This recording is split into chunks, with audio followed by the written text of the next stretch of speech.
Assalamu alaikum masu sauraronmu.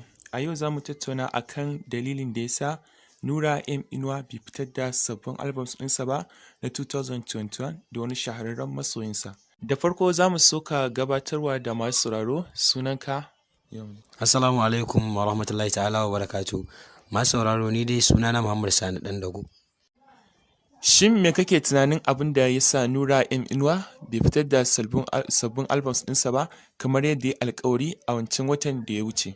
Ok, to ni dai gaskiya a tunani na shirye-shirye ne ba a gama ba. Ana nan ana ta shirye-shirye. Muna tunanin insha Allahu a kwanakin nan zai karasa shirye-shiryensa. Mutane da dama suna ganin kamar Nura M Inuwa ba zai saki sabbin albums ɗinsa ba, kamar ya kasa ko kuma dai akwai wani dai dalilin da ya sa Nura M Inuwa bai saka ba, amma kuma da yawa mutane suna ganin waƙoƙin ma kamar ma bai gama su ba har yanzu. Me kake gani a dangane da abubuwan da mutane suke faɗa kamar ya daina ko kuma ba zai yi ba ko kuma waƙoƙin ma bai kammala su ba? Gaskiya wannan kawai faɗar mutane ne. Ni dai a tunanina gaskiya masoya su tsaya su jira album ɗin Nura M Inuwa. Shirye-shirye ne ba a ƙarasa ba, amma insha Allah kwanan nan Nura M Inuwa zai sakar mana album. Yana nan yana mana shirye-shirye ne na musamman wanda kowa zai farin ciki, zai yi alfahari da wayannan album ɗin insha Allah. A gaskiya akan mutanen da suke ganin cewa Nura M Inuwa ya yi sanyi ko kuma ya daina waka, to wannan tunanin nasu kuskure ne.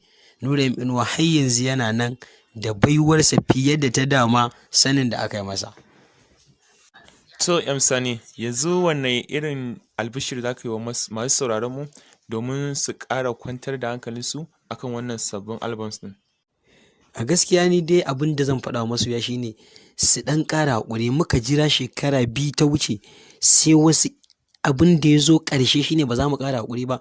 Dan Allah masoya mu ɗan ƙara haƙuri na 'yan wata 2 ko wata 1 ko ma 'yan satuttuka. Mu ɗan ƙara haƙuri mu jira sarki. Sarki har yanzu sarki ne. Kana tunanin za a ƙara wata 2 ba a saki wannan sabbin albums ɗin ba ne? A gaskiya ba na tunanin za mu ƙara wannan lokacin. Kawai dai ina faɗa ne mu ɗan ƙara haƙuri na kaɗan. Don album ɗin Nura a satin nan za mu iya samun sa ko sati na gaba. To kawai dai ina yi mana misali ne, muka jira shekara 2 ballantana sai da abu ya zo ƙarshe sannan za mu kasa haƙuri. Masoya dan Allah mu ƙara haƙuri.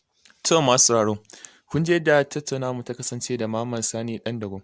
Sannan kuma masu sauraro kuma za ku iya faɗa mana ra'ayinku a ƙarƙashin wannan bidiyon akan dalilin da yasa kuke ganin Nura M Inuwa bai saki albums ba ko kuma wata shawara da kuke so za ku ba wa Nura M Inuwa.